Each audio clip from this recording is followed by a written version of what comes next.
Stori, Iesu, Grist a Dall yn Dosbarth Ffaldau.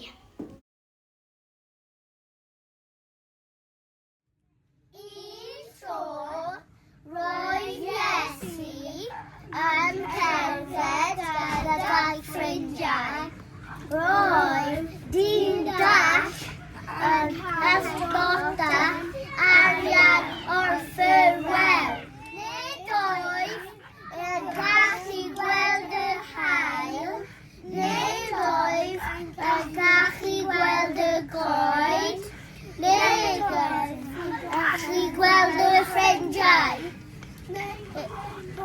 Dim ond dychol. Unwaith eto, dim Lawod dyn Dall, sŵn lawod dyn Dall, llais Iesu Grist. Gael fi'n help Iesu Grist. ac eto Gael fi'n help Iesu Grist.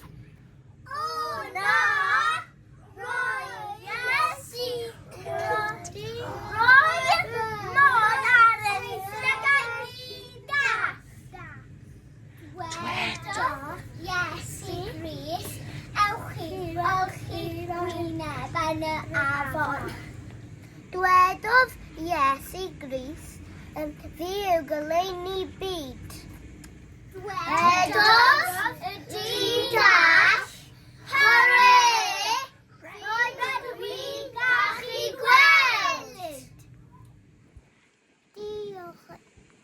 Diolch Iesu Grist. Y diwedd.